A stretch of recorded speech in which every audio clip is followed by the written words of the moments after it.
Sveiki visi, šiandien noriu parodyti, kaip atrodo pirmas etapas. Tinkuotojas jau viską pabaigė nutinkuoti, jaučiasi, kad jau atsirado ir aidas.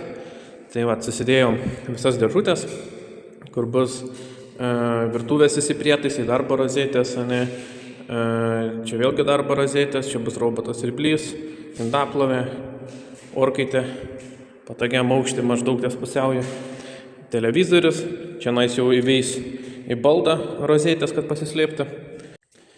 Taip viskas išsikabeliavo, viršus.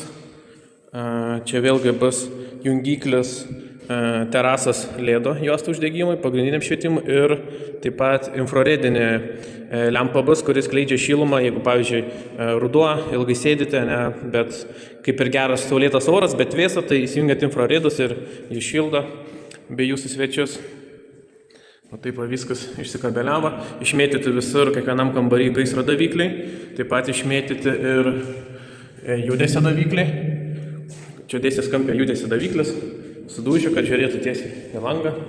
Taip pat čia bus paslėpti LED juostą. Čia buvo pagal projektą numatyta LED juosta, blokėlis bus baldo apšvietimui spintos, taip pat čia yra atvestas ir terasos. Iš terasos irgi, kur bus LED blokėlis. Tiesiog viską pagalvoti ten, kur galima tas blokėlis paslėpti LED juostą, kad nereikėtų papildomą skydą dėti. Viskas jau pasidarė. Pagrindinės trasos eina. Vaizdo kameros taip pat irgi yra. Visas išmėtytas paskui parodysiu. Čia katilinį gali papasakoti, ką padarė. Čia yra numatyti ateitį saulės panelė. Jų šiemet nieks nedarys, nes šiemet nespės įrengti galbūt kitą metą ar po 2 metų. Čia yra gatavai pravesta kabeliai, gofras padėtas. Čia yra skylė, kur yra ant stogo kaminėlis. Pra jį susivers jau saulė, kas montuos savo laidus. Prasivers pro gofrą, čia įveis inverterį.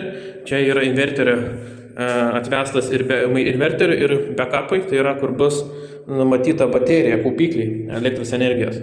O pra šitą gofrą prasivers į inverterį jau viskas pasijungs, tai taip sakant, nebereikės jokių plastikinių kanalų, nieko. Tiesiog jau atvažiuos montuotojas, sumontuos inverterį, prasivers visus kabelius, laidus, nuo čia iki čia, viskas bus gražiai padaryta. Tai čia viršui bus tokia kaip serverinė metalinė dėžė, kur montuosi signalizacija, vaizdo kameros, kiti visi valdymo dalykai. Toliau skydai, aišku, didelė, nes vietos tikrai reikia. Čia kolektorinė. Bus katilas kombinuotas, katilų kombinuotą reikia tiek į išorinį bloką nuvesti kabelį, tiek į vidinį, bent jau šitam pagal modelį.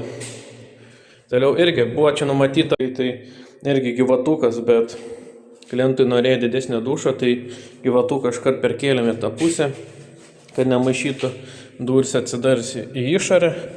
Ir tada čia viskas gerai jau susitvarko.